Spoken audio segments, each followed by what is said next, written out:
Well, good evening, council, staff, and residents of Blind River. I would like to acknowledge that we are on the traditional territory of Mississauga First Nation. It's hard to believe that last January we hosted our information night at the community center, and COVID was the furthest thing from our mind. Zoom was something you did with your camera, and now the word Zoom is synonymous for connecting us with our families, work colleagues, and with you, our viewer. Our world has changed, and we are changing with it. Today's speakers have been very involved with COVID-19 pandemic from very different perspectives. We requested these speakers answering your requests, and we also wanted to let you know that OPP represents 8.7% of your municipal budget at $955,476. Tyler, I'm sure you're keeping track of that. And the Algoma Public Health represents 1.2% of the budget at $135,167. So our first presenter is Inspector Tyler Sturgeon, Commander of the East Algoma Detachment of the OPP. We are so grateful to have you here tonight. Welcome, Tyler. Thank you, Your Worship. Can you hear me all right? We can hear you just fine. Perfect. So first, thanks for the invitation. I'm really happy to come and speak to the residents of Blind River and honestly thank them for their cooperation as we kind of work through the wider ranging public safety issues that relate to the pandemic, not necessarily just the health component that Dr. Liu will speak about later. So sort of just in the general overall, Blind River has been excellent in terms of compliance with COVID regulations imposed by the province. Our calls for COVID in the town of Blind River realistically are quite low, lower than expected, and they've all been resolved through education and discretion. So really it shows a collaborative attitude from the residents.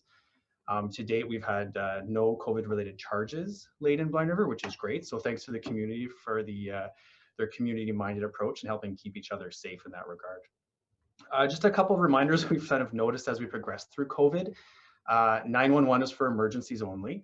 So COVID regulations and violations there most of the time are not emergencies. So unless there's some type of emergency component, we ask you not to call 911. There are only a certain number of 911 operators available at any given time, and they do need to be available for those who actually require emergency services at the time. So if you have something to report to the OPP in terms of COVID non-compliance, we ask that you call our Provincial Communications Center, which is 1-888-310-1122. And you can find that number all over the internet as well. You can also actually report some minor offenses and incidents online if you want, and you can do that by visiting www.opp.ca/reporting. And another thing I want to mention before really getting into sort of the questions that have been posed to us, we've actually noticed a really significant increases in overdoses over the course of the last year. So we just want to remind the public that if you or someone you know is suffering from addiction, we really ask that you take a proactive step in carrying naloxone with you. And remember that after you administer naloxone, medical treatment is still required. So if you do administer naloxone to somebody suffering an overdose, you still need to call 911. And I'd like to take just one quick second to remind you also about the provisions of the Good Samaritan Drug Overdose Act.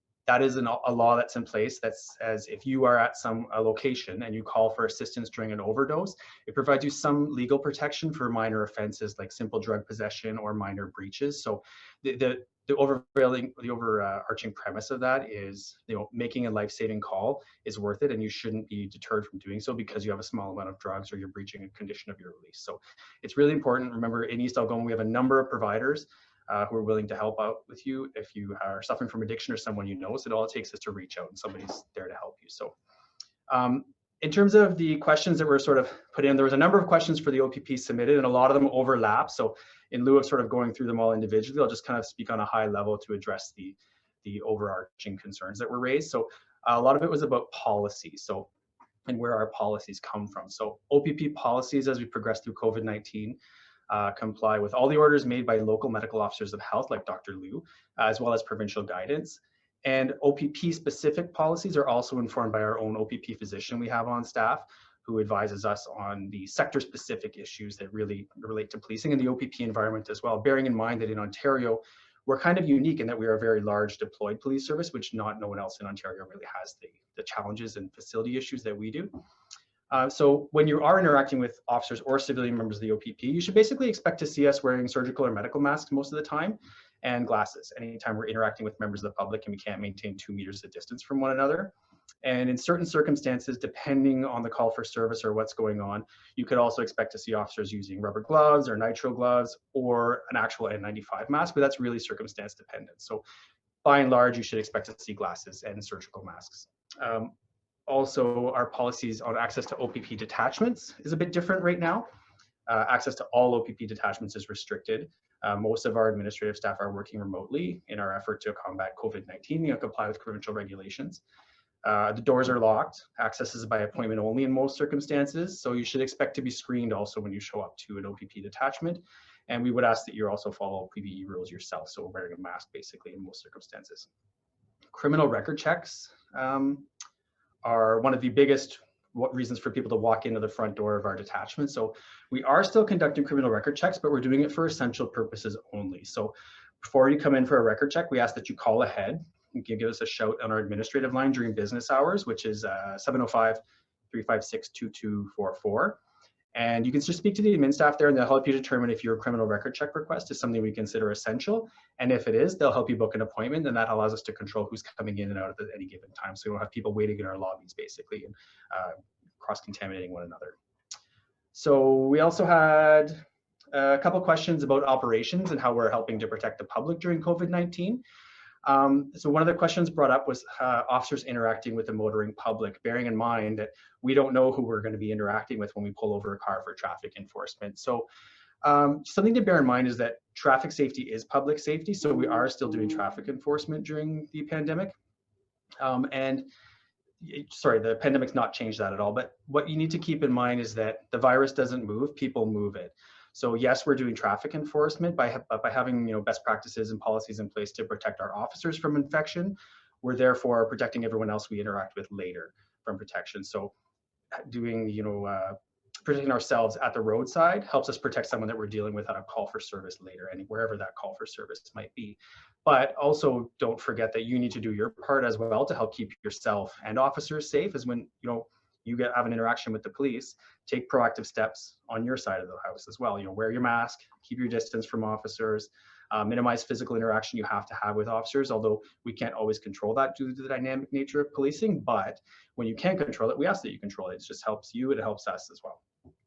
And sorry, other questions that were put first, make sure I don't want to miss anything. Oh, someone actually brought up a question on how we're supporting the mental health of our officers as we work through this pandemic, because we're essential workers, obviously.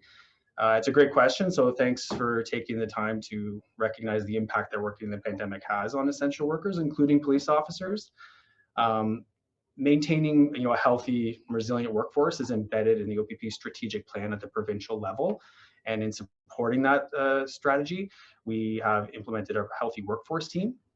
And our healthy workforce team embraces a collaborative and holistic approach to physical health and fitness alongside mental health programming and supports for all OPP officers and civilians. So as we progress through the pandemic, all those supports remain in place, but they maybe have a bit of a different focus now. So we have an OPP physician on staff, and he helps ensure that our members are up to date on sector-specific advice and information that informs our COVID-19 policies and helps them understand how they can more safely go about their day-to-day business and responding to calls for service. We also employ a chief psychologist and a team of 6 psychologists across the province, and they're dedicated to supporting officers through a practitioner-led structure that has direct access to care for members who need psychological services. We also have peer support teams, because sometimes you just want to talk to someone who's been there and gets it. So you have officers helping officers. We have fitness and wellness liaisons to support us in our fitness goals, recognizing that also supports our mental health. We also have programming available to our officers through the OPP Association, which is it's the bargaining agent for the majority of the members of the OPP, and they run something called the Encompass Mental Health and Wellness Programming. We also have several third-party partnerships for mental health as well. But one thing we do in the OPP that really is a new structure for us is we have care navigators. So these are employees who their job is just to help OPP officers understand all the options that are available to them and help them identify and access what they need for their own mental and physical well-being as well. So that that kind of wraps it all together for us. And I think that kind of covers all the questions. I know there's a lot of overlap in the questions that were submitted for our from the members of the public, but that's sort of a where we're at with policing right now in COVID-19 in the town of Blind River. So again, I want to go back to where I started. I just want to say thanks to the town of Blind River for really the fantastic collaboration and cooperation as we all try to move through this, as everything changes every single day, and we're just keeping rolling with the punches for this. So pending any questions, that's it, Your Worship. Well, I understand that you have answered all the questions that were posed through our public information line. And I would really like to thank you and all the staff of the OPP. Inspector Sturgeon, you are doing an amazing job. It's not easy being at the front lines, and we so appreciate what you're doing for our community. You're keeping us safe. I've been following all the conversations through the CEMC committee, and I can't say enough about what you do to add to our community. So thanks so much, and thank you so much for your presentation tonight. No worries, thank you. Take care. Well, asset management isn't something you think about until that widget breaks or you're in a crisis situation. So here to talk about the importance of asset management in planning and fiscal management is Isra Ahmed from the Public Sector Digest. And thank you so much, Isra, for coming tonight, and we look forward to hearing your presentation. And your mute is on. Thank you, Mayor Hagman. Is my sound clear now? Excellent.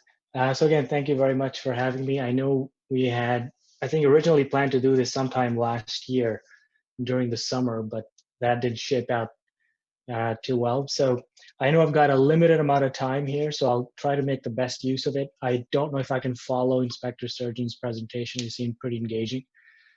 So unlike him, I'm going to put a PowerPoint presentation on the screen because everybody loves PowerPoint at 7 o'clock on a Tuesday. I'll try to get through it as quickly as possible.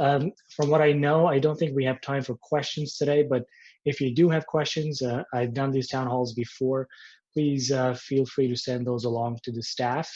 And on my side, I will do my best to get some answers over to the staff as soon as possible.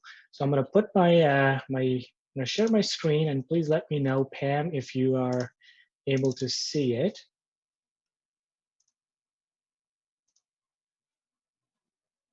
All good? Excellent. So, before I get into the essence of all of this, I thought I'd start with an example of owning a house. And I'm sure many of you attending today own a house. And I thought, we can chat about what it really costs to actually own a house. And there was a study done about 13 or 14 years ago from in the Wall Street Journal. And they actually looked at the true cost of owning a house over the course of about 30 years. And I know the numbers are dated, obviously. Houses don't cost $290,000 anymore. But the principles are still there. And that's the purpose of our conversation today. And based on their estimates, they determined that for a $290,000 house, after 30 years, it would actually cost you over $1 million to own it, because there's a lot of overlooked costs that I'll share on the screen on the next slide. Almost 40% of these costs are your ongoing repairs and maintenance costs.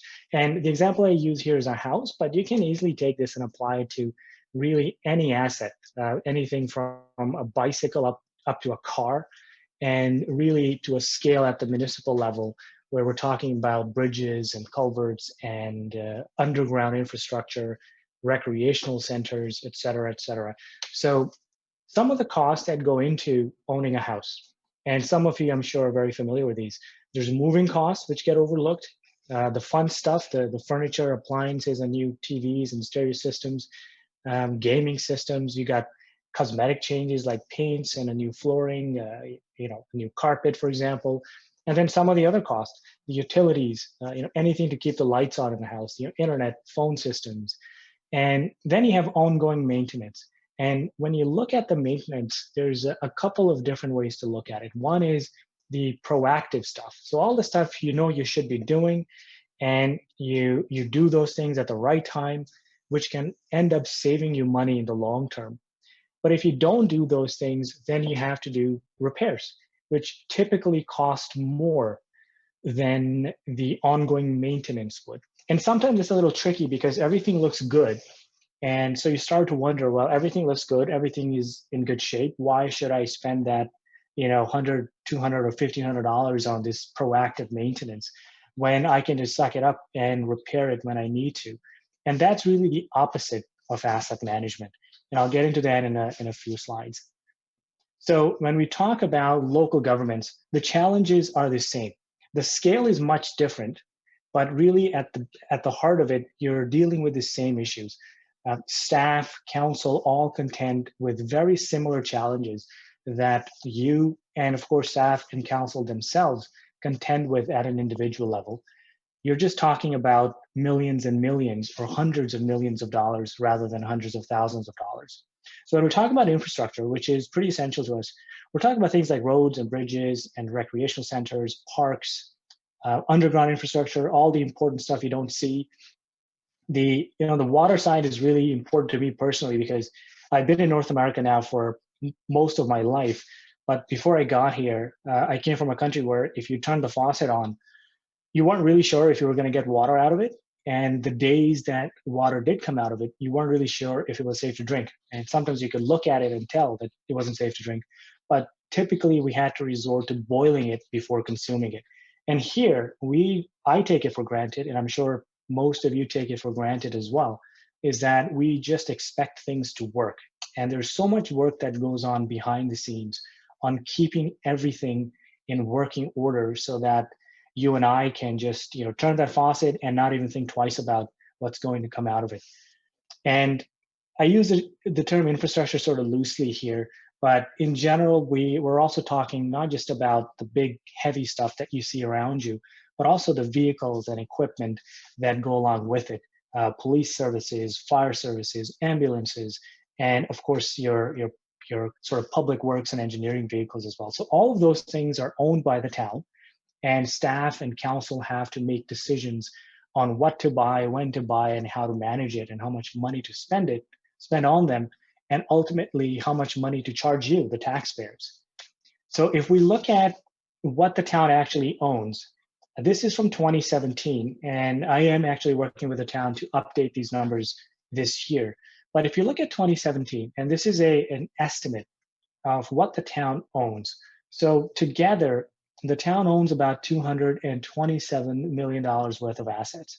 And what that means is that if Blind River was to start over today with nothing in the ground, it would cost around $230 million to put in all the public infrastructure in place. So your roads and bridges, your water, wastewater, the admin buildings, recreational centers, parks, storm, and the other side, which is those vehicles, machinery, and equipment that keep the town running. And that number, 227 million, I've seen that number into the billions with other municipalities, and sometimes it's a little hard to make sense of it. All that means is that based on the population in the town today, every person owns about $65,000 worth of assets. Now, you don't have direct legal ownership of it, but it's just another way to reframe what the town actually owns and try to assume some ownership of these assets from a sort of a philosophical sense. And that is to say that asset management and keeping infrastructure in good shape is a sort of a collective effort. And infrastructure is pretty expensive to put in place, to buy, but it's even more expensive to maintain, just like I showed the example of the house. And similar with infrastructure, most of the costs that are associated with infrastructure come after it's built, after it's bought. And those are your maintenance, your operations, upkeep, repairs, et cetera, et cetera. And the thing with infrastructure, just like with anything else, is the longer you wait to do something, the more costly it becomes to make that thing happen. And this is why once you understand how much it actually costs to own something over decades, which is how long infrastructure typically lasts, it becomes really important to buy only what you need, as in only what the community and the constituents need, and only what the community and the constituents can afford over the long term. And that means not just people living in Blind River today, but people who might live there tomorrow and in the decades and years to come. So it's important to spread that that burden of responsibility across multiple generations and make sure that people who are paying for these things actually benefit from them as well. The big challenge that most municipalities are facing now across Canada and across really the developed world is that most of the infrastructure, a lot of it, I should say, not most, a lot of it was built after the Second World War. So in the 50s and 60s, there's a big boom in infrastructure. A lot of highways were built. A lot of underground infrastructure went into place. And that was around the time we also made a pretty dramatic shift to relying on automobiles. So that's why you began seeing a lot of subdivisions start to get built. And now when subdivisions are built, they're initially paid for by the developers. But all that infrastructure that gets put in place has to be maintained by the city or the municipality after it's done. So after the developers are done, it's up to the municipality to keep it going. And those things are very expensive to maintain. So we have come to enjoy all of these assets, the highways, LRTs, and railway systems, rec centers, you name it. And to keep it in good shape, it costs a lot of money. Every year, a ton of money goes into maintaining and repairs. And a lot of this infrastructure right now, what we're seeing from the data and what you guys are seeing from just experiencing it, I am too, is that it's just getting old, too old to try to rehabilitate even. And a lot of it requires just outright replacement. So a lot of difficult discussions are being had across municipalities, not just municipalities, provinces, states, even at the national levels, where governments are sort of contending now with the questions of what can we afford to keep in place and what can we not afford to keep in place, where can we have reduced services, and what can we do to make sure that the investments we're making in the future actually make sense and support our community. So all of those things, the infrastructure that was built decades ago, a lot of it is coming together for renewal and replacement all at the same time, which means it's very difficult to pay for all of it at once. And that's where the asset management discipline comes in, or the concept comes in. So the question I pose just hypothetically is, if you had 65K right now, what would you do with it? You could do a lot of things with it. You could put a down payment on a house, a nice car, maybe half of a Tesla. You could redo a kitchen, you could rebuild a driveway. So, or you can do a combination of these. Maybe you could redo the kitchen, save some for retirement. That's really the essence of asset management. It's trying to make the best use of the funds that are available, in this case, to the town and council at Blind River. And it does three things really well if you do asset management well, which is it lets you know how much to spend on infrastructure. So how much of the taxes and rates that are coming in to the municipality are actually going towards building things and buying equipment and machinery. It also tells you where to spend it and how you can prioritize one project over another, and then when to spend it. So as I mentioned before, if you make the decision to spend on proactive maintenance, it'll save you money in the long term. It's just that getting sort of consensus on the fact that spending early is a good thing sometimes is a difficult endeavor. And that's really the other point of asset management, is try to make those that business case for proactive asset management or proactive maintenance. And the other thing with asset management is that you could do all sorts of things to an asset. You could repair a road just because it's getting old, just because it's got potholes and it's got cracks. But the big thing is that whatever you do, wherever you're spending the next dollar of taxpayer money, it has to be aligned with the long-term goals of the municipality and the town. And really those long-term goals come from you. So when you vote people in, when you vote in the mayor, the councillors, MPPs and MPs, they represent who you are and what you think is best for your municipality, your riding, your neighborhood. And in theory, what that's designed to do is come up with allow the elected officials to come up with some long-term plans and a direction and a vision for the town. And asset management says everything you do, all the money that you spend on infrastructure, from buying things to repairing them, should be lined up with that goal.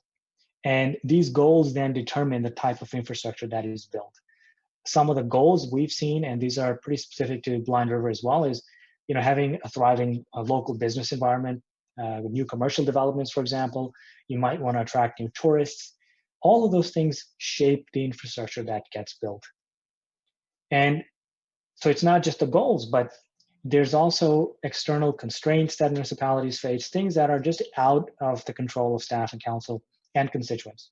You've got a changing population, and within that, what makes things even more complicated is it's not just the level of population, whether it's increasing or decreasing, but also who's in that population. Is it a younger population? Is the municipality trying to attract younger families with kids? That might mean you're building fewer homes and maybe more multi-residential or multi-unit residential buildings. Climate change is another one. It's whether you believe in climate change or not is probably not the right platform for that discussion. But I don't think you can deny that there's more extreme weather events. We see these in municipalities across Canada, across the United States. A lot of flooding that destroys bridges, shuts down roads. And the thing with that is if a bridge is destroyed or if a road's closed, you can't access businesses. That means you can't make money. That means your economy suffers. The makeup of the local economy is another one. So whether it's an industrial base, there's a lot of manufacturing going on, or it's more of a service-centered municipality. These things also help determine what kind of infrastructure gets built and which assets should get more attention.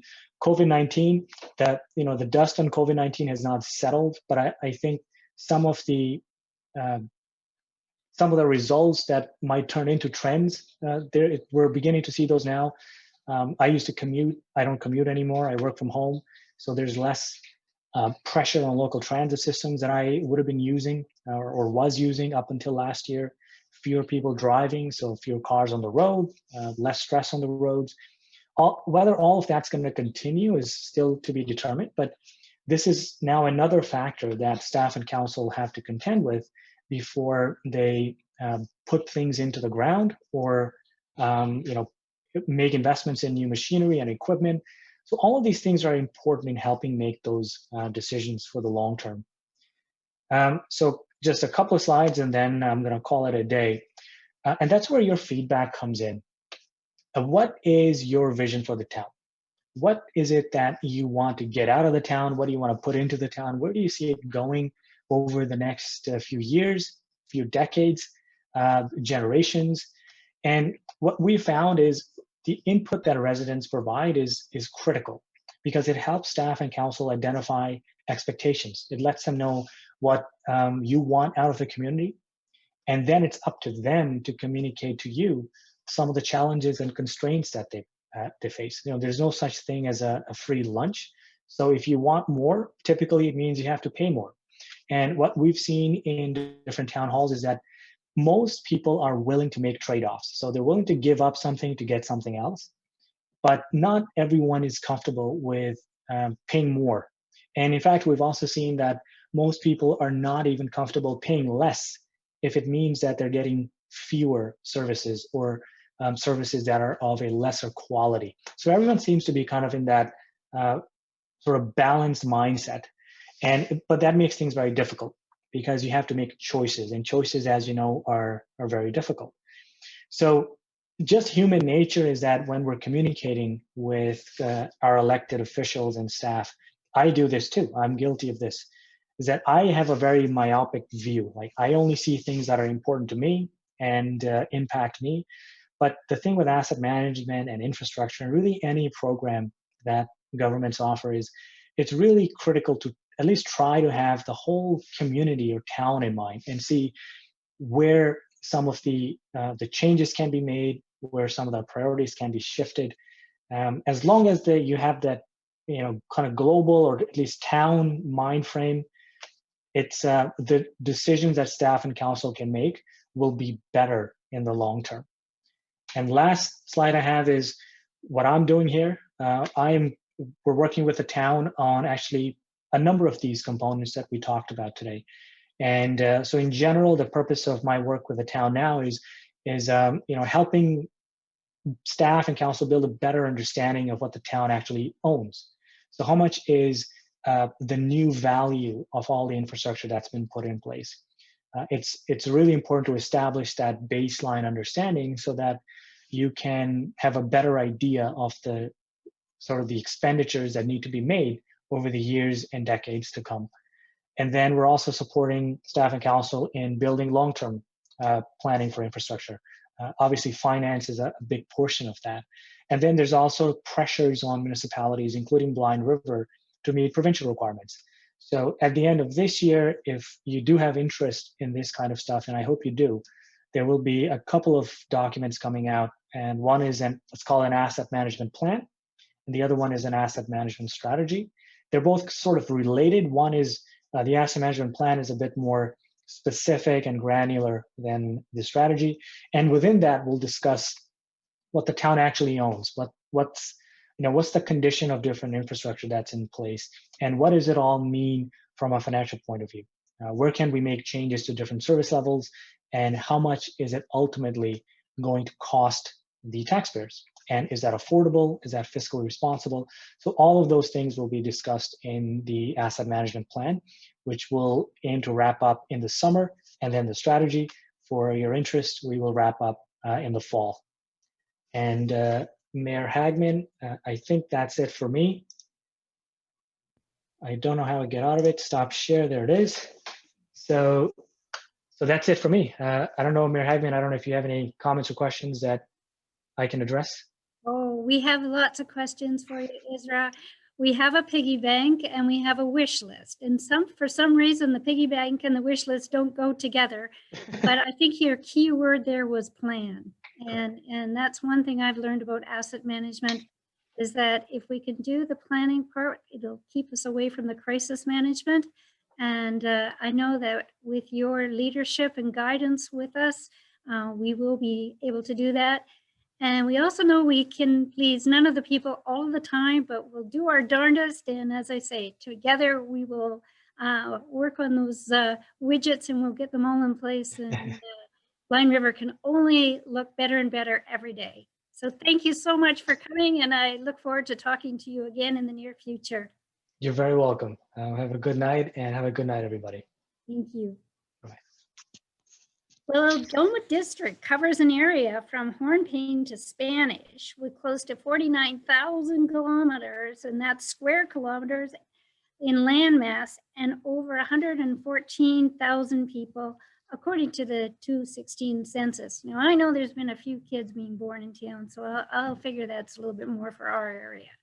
Algoma Public Health covers this area, and our newly appointed Public Health Medical Officer of Health, Dr. Jennifer Liu, is here tonight to give us a snapshot of the many attributes of Algoma Public Health.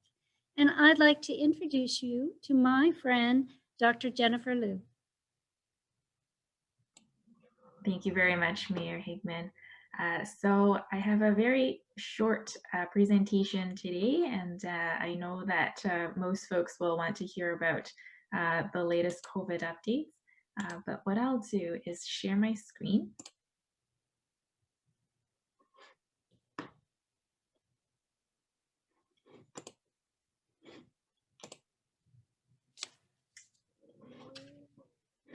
Are folks able to see this?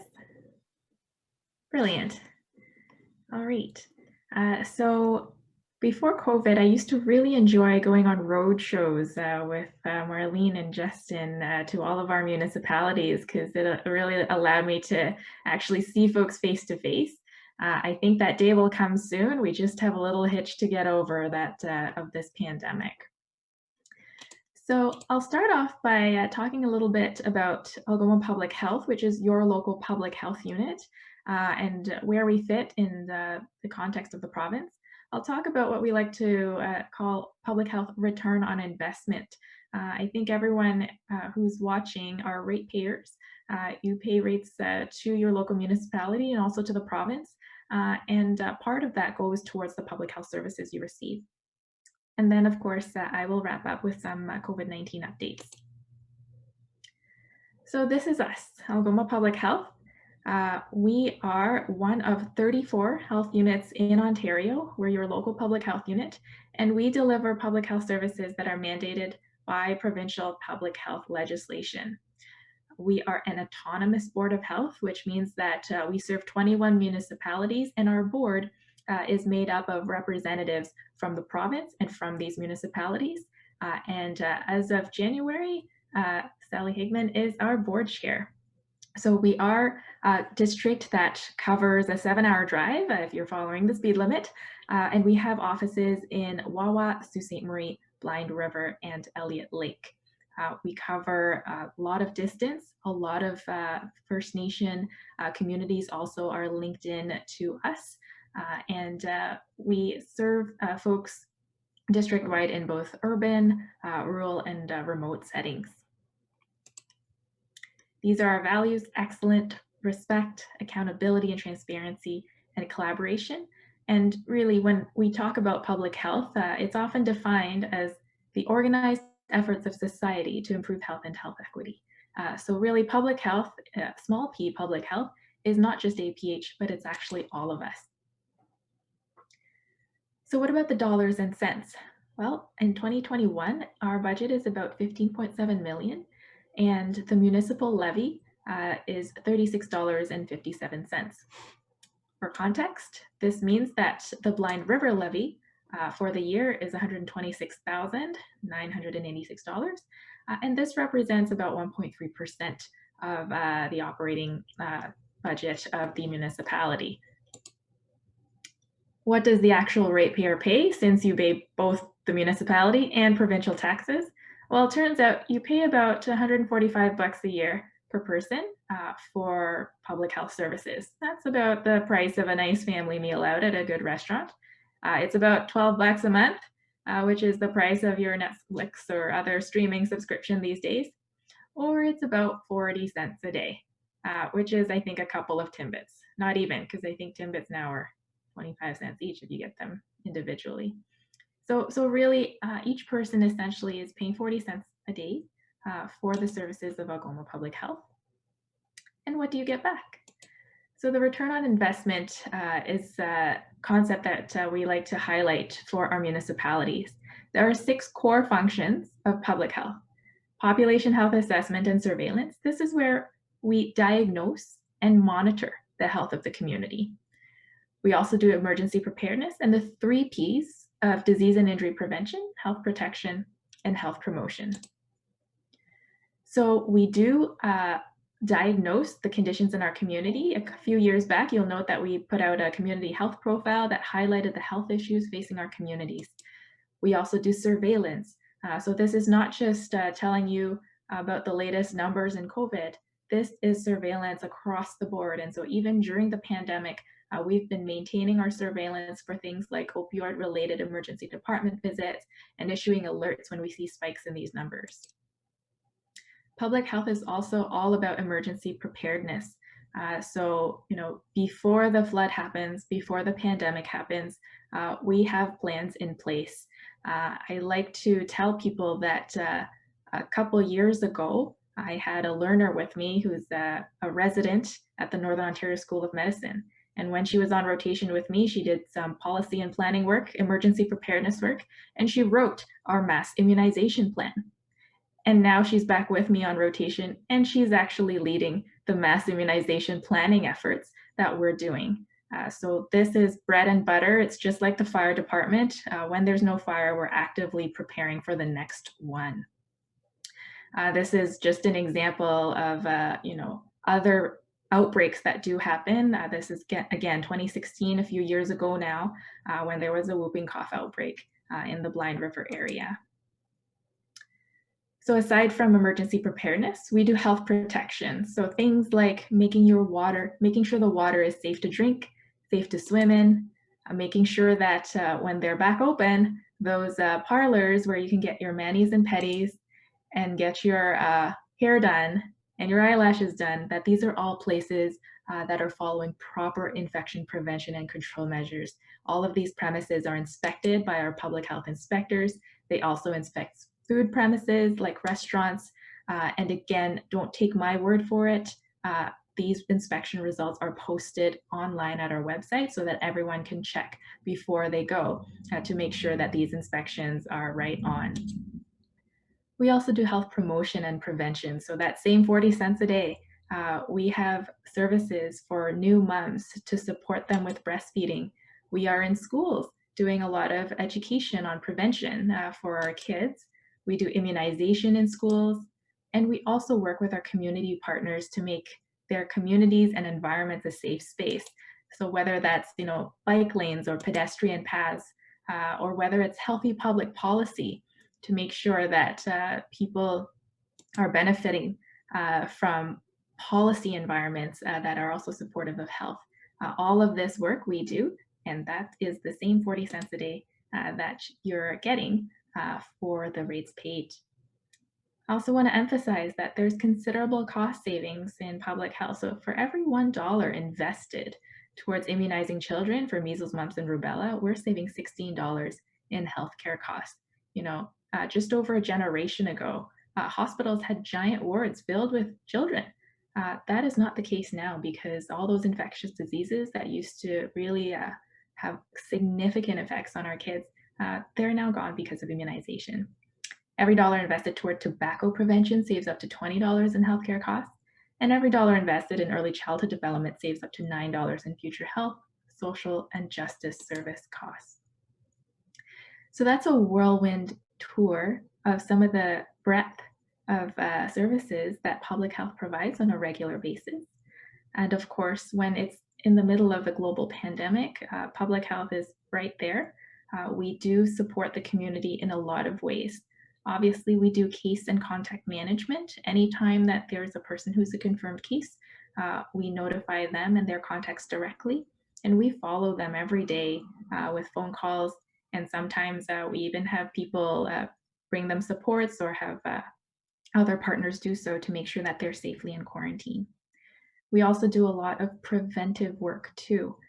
So, you know, the reason why we are able to flatten this curve is not because we have doctors and nurses who are phenomenal in the ICUs. They are actually our last line of defense. There's nowhere else to go after that.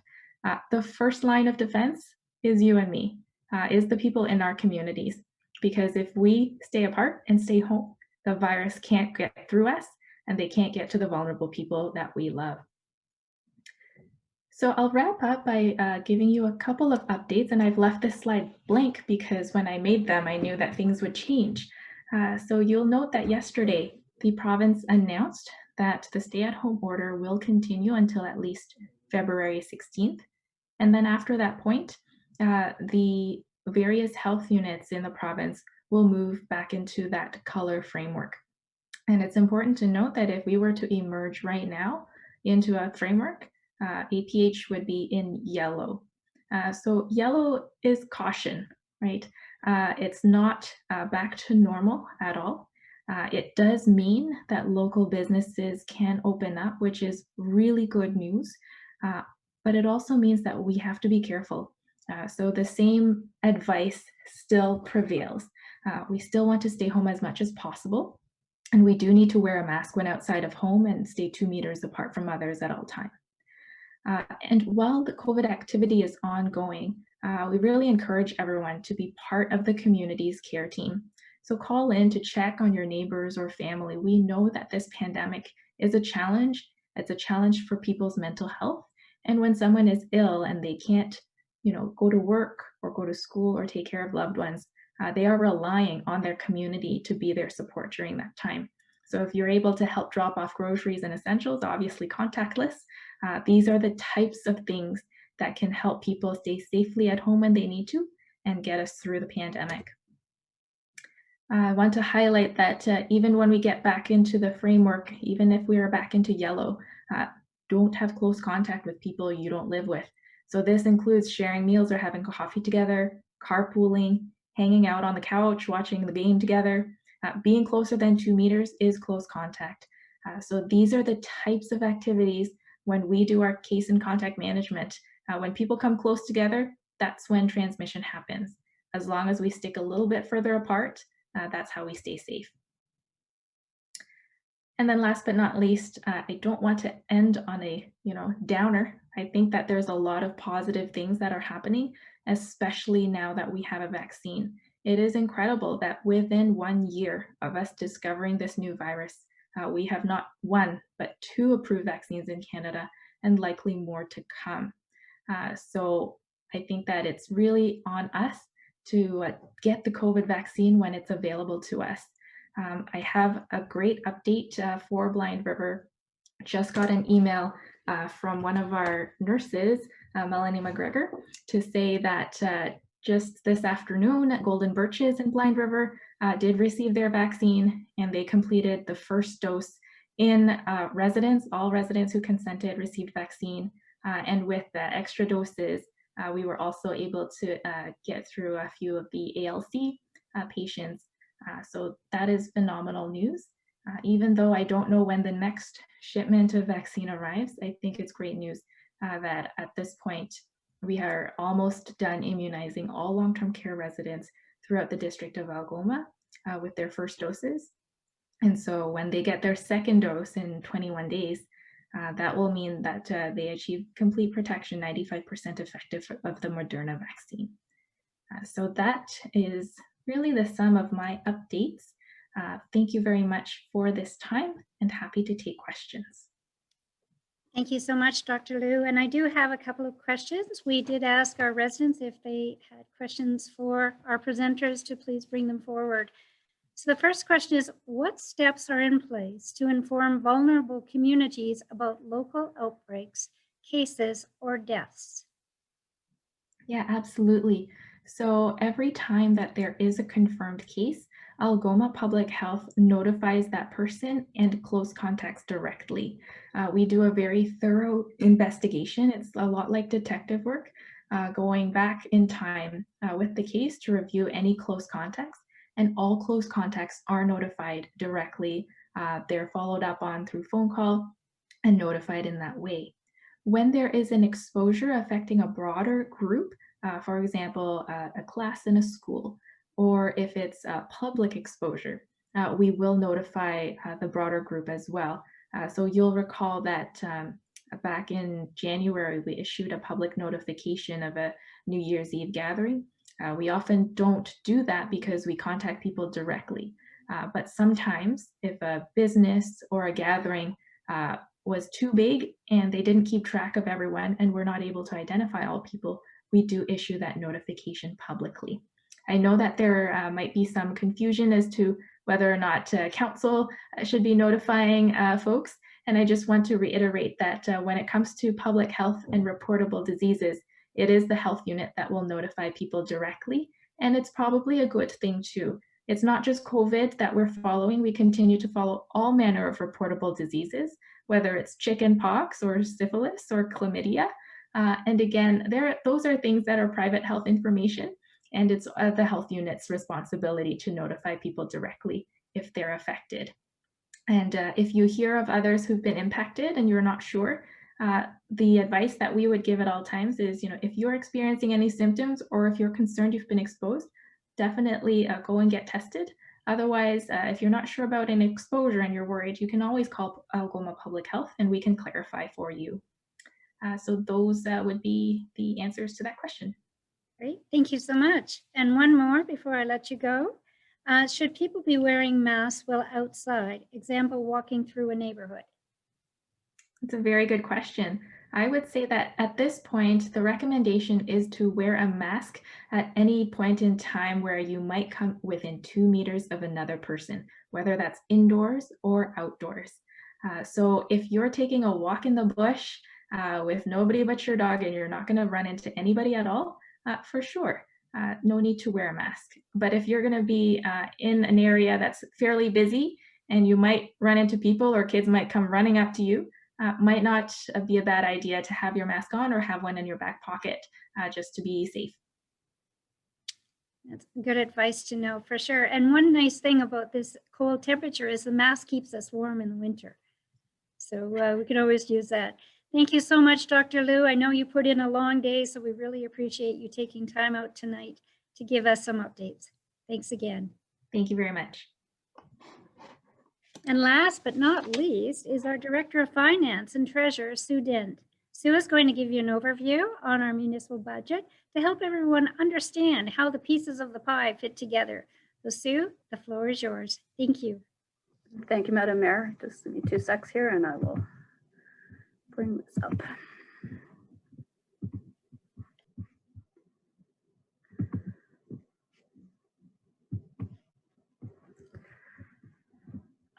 So the 2021 budget is what I've been asked to speak about tonight. So back in August of this past year, August 2020, Council did approve a new budget policy, and that budget policy set out some specific deadlines and dates for meetings and getting the budget process going and getting the budget passed every year. This year we were quite aggressive. You can see that our deadline for having our draft budget was the end of January, and we actually got the 2021 budget approved by council at a special council meeting on January the 25th. So we are ahead of schedule this year. So that is very encouraging. So what does the 2021 budget look like? This chart is a little crazy, but this is, everybody likes to see the pie chart, but there it is. There's a lot of information on here. What is not included in here is our water and wastewater services. And that's because the operations of those are designed not to have an impact on the tax levy for operations. You will see as we go through the presentation, there are some capital implications, but as far as the operating budget goes, they are in zero impact on the tax levy. So what do some of these numbers actually mean within our 2021 budget? So our total capital budget for 2021 is about $2.3 million. And of that, 1.38 is funded from the tax levy. That is up slightly from 2020, about $20,000. So the balance of the funding, the extra almost $1 million, that's coming from grants, reserves, and donations. Some of it from our federal gas tax, which is administered by AMO, and our OCIF funding, which is a formula-based grant that we receive. For the operating budget, our total operating budget is about $10 million. Of that, some of that is designated. We don't have a choice. These numbers are levied on the municipality. That includes our ADSAB levy, which is about 11%. APH, you'll notice this number is a little different than the number Jennifer Liu just gave us, and that's a discrepancy I might need to look into, but the number we were given was $135,000 for 2021. Our police services through the OPP, which has actually been going down over the last number of years, which we've been happy to see, is running about 8.7%, and our MPAC levy, which looks after the assessment, was about $71,000. So that really leaves us with a total of about $77,700,000 for the rest of the municipal operations. Just a little bit about assessment.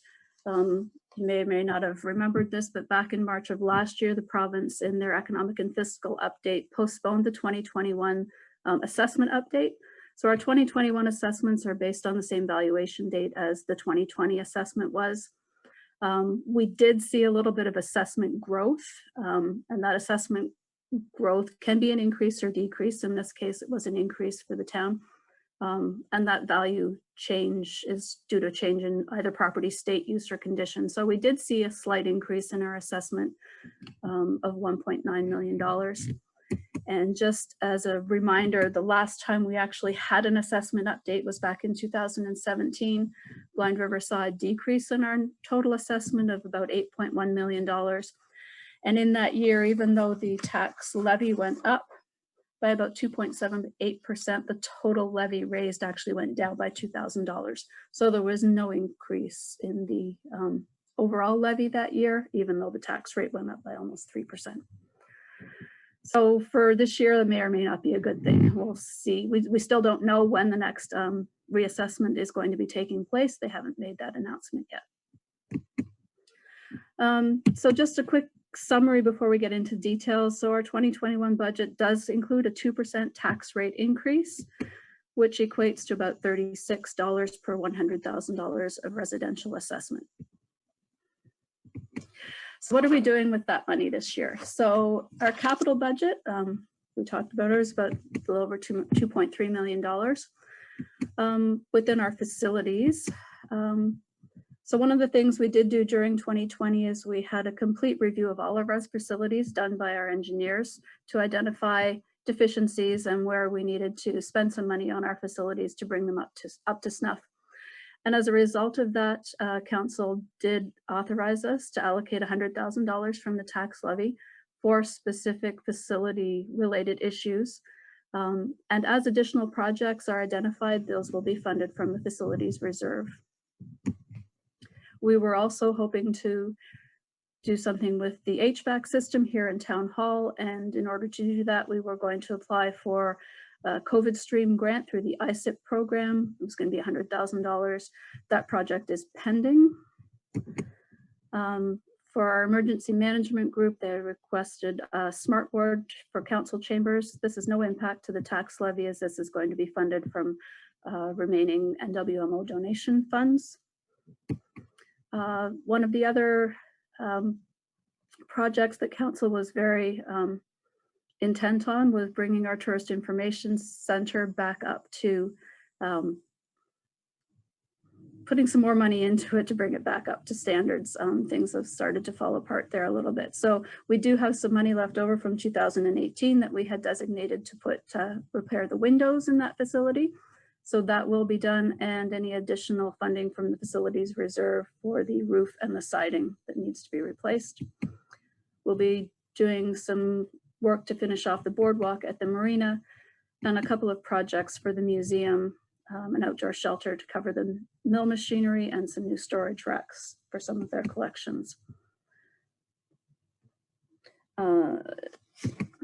Within the water and wastewater capital, we would be looking at rehabilitating 2 wells this year and some PUC requests. We need to upgrade our SCADA computer and software, a new pump for the Nadon pump station, and an auto sampler.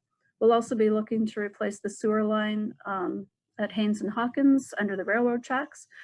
That will be funded mostly from our OCIF funds. We do have $450,000 left over from 2020 funding, and any additional funds that are required will come from our 2021 allocation. So we're looking at total water and wastewater funded from the tax levy of about $135,000. Our fleet and equipment, we continue to replace some of our aging trucks, pickup trucks. So we have a new one for Public Works. We have a new plow truck that actually got delivered today or yesterday, I'm not sure, but just this week. So that will be going into service very shortly, the next time we have snow, I'm sure. And some equipment for our Parks Department, a new mower and a tractor that will be shared between our parks, marina, and cemetery facilities. Other public works. So we have a number of things that we do general public works wise. We have our annual surface treatment program that we do. With this 2021 will be $304,000, and that is totally funded from our federal gas tax money that we receive.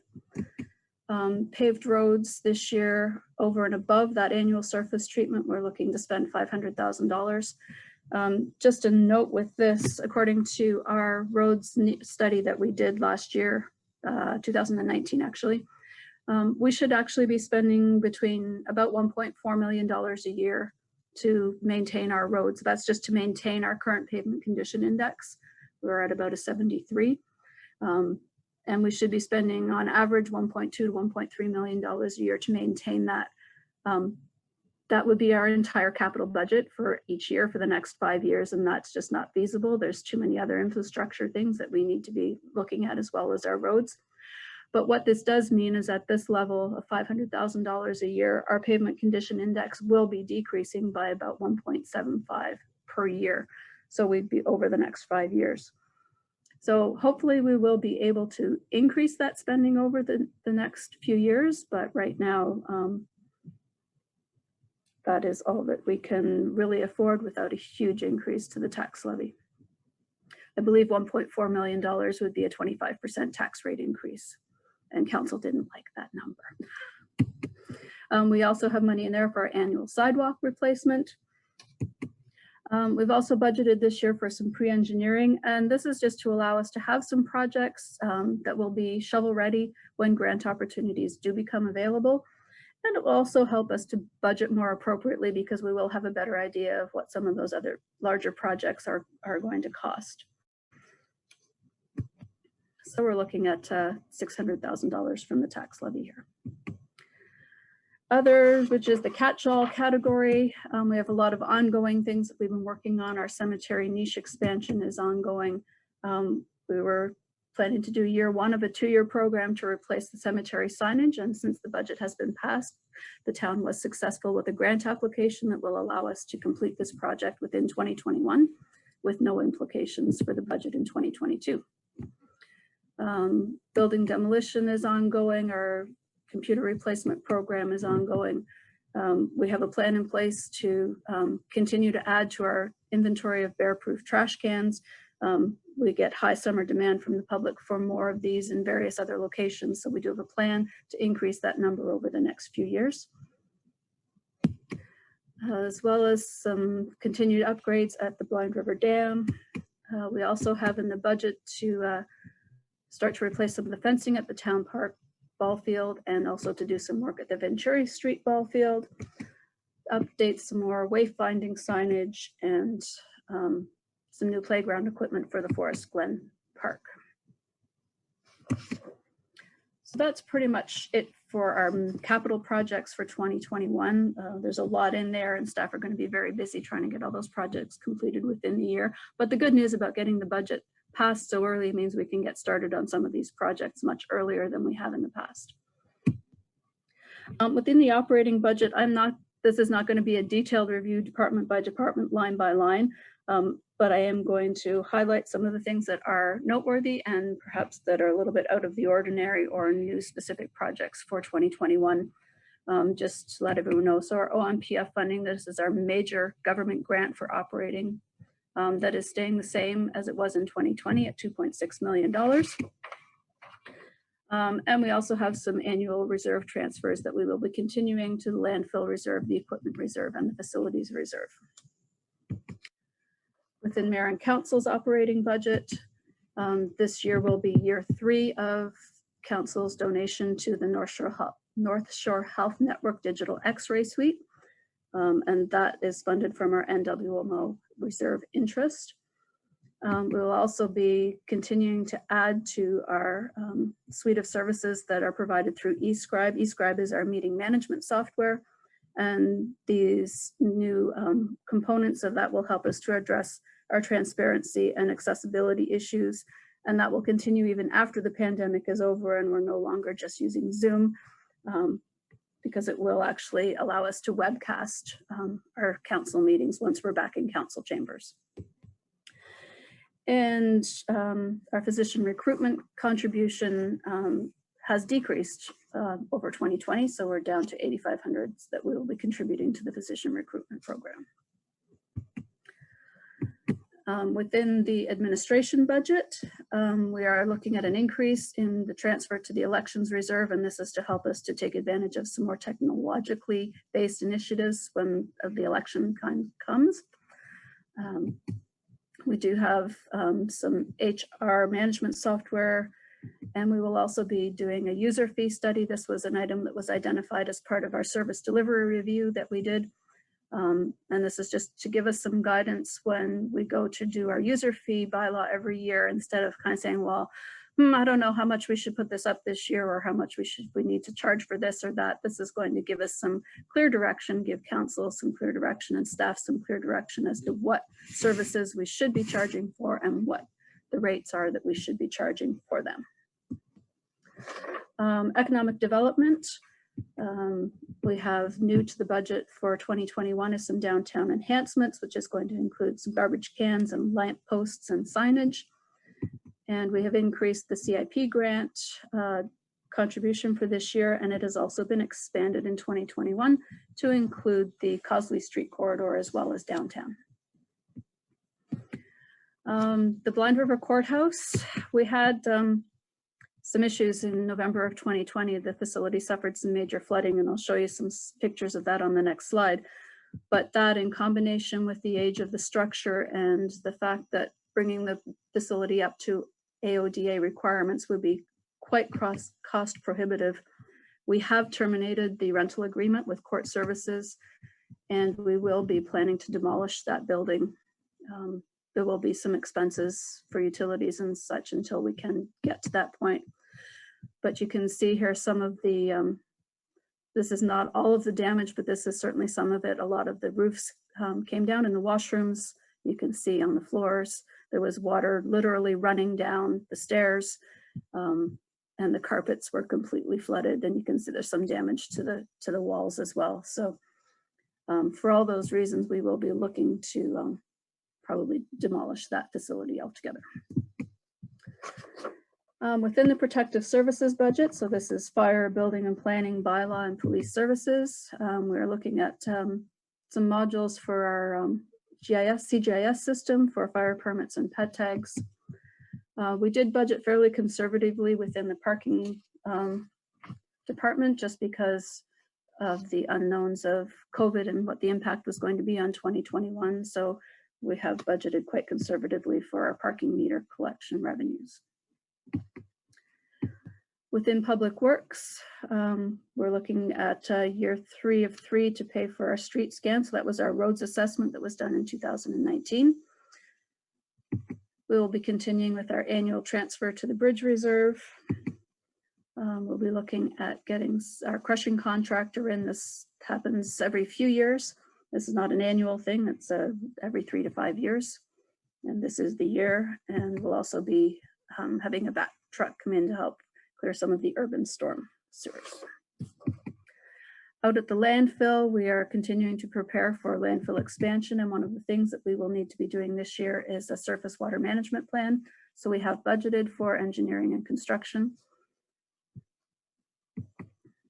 At the Arena Community Center, we are anticipating a decrease in utility costs, not just because the facility's been closed and will remain closed because of COVID, but we did do a big project in 2020, an emergency project actually, but we did have to replace the furnace, boiler, and the water heaters. So hopefully we should see, even if we normal operations, we should have seen some decreases in our utility costs there. We continue with our transfer to reserve for the ice resurfacer replacement. And one of the things they will be working on this year is tracking more closely the actual costs associated with the outdoor rink, just so we can get a true cost of what it is costing the municipality for that facility. Within our parks, trails, and playgrounds, the budget for 2021 does reflect the level of service that was provided in 2020. We reassigned a lot of staff in 2020. Because of COVID, facilities were closed, so they had more time to spend on the outdoor spaces, and that was very well received. So we are continuing to provide that level of service in 2021, and also looking to bring our play structure services up to code by replacing those surfaces with pea gravel. The marina, the museum. Again, we have budgeted reduced revenues due to the ongoing COVID-related restrictions. The museum is now permanently relocated at the Marina building, and everybody seems to be loving it. Because they now take up most of the building down there, the museum will be assuming primary responsibility for the building utilities and insurance, and that's reflected in the budget numbers. And there are some spaces that are still used by the marina, so there may be a small charge back to the marina for that. That's a big change from previous year where we were charging the museum rent to be in that space. Festivals, we have no funding in the 2021 budget for festivals. The Tourist Information Center, we will be doing some capital work, but also based on committee direction, the budget there includes funding for 2 students, partially offset by grants. We have funding for 1 full-time position, additional funding to replace display units and shelving and some new furniture, and increased janitorial costs. We did also receive a grant to help fund that full-time position for 2021. The library, sorry, excuse me. So the library, the municipal contribution to the library is going up by 1.3% this year to $146,892. And just to put a little bit of perspective on that, the library's total budget is $169,000. So the municipality does contribute a very large portion of the library's budget.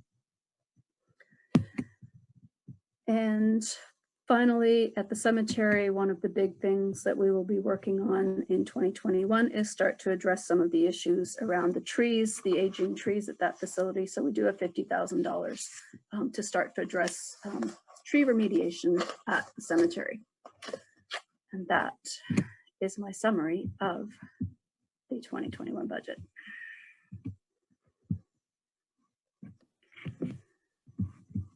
Thank you so much.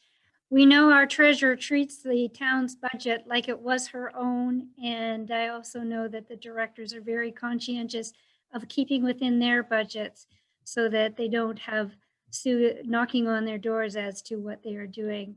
Council approves the budget, and then once the budget is approved, the directors take it from there and they do an amazing job of keeping within their means. So we do appreciate that. And we do thank all of them for looking after your dollars.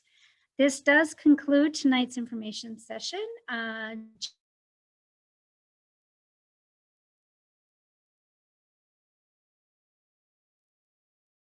Give us feedback.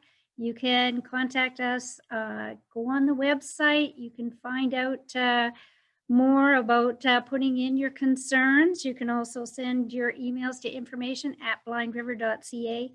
But as I say, there's so much on our website. You could spend hours just going through it and finding all kinds of new things. So on behalf of the town council and staff, thank you to all our presenters, and thank you viewers for zooming in. Have a great evening.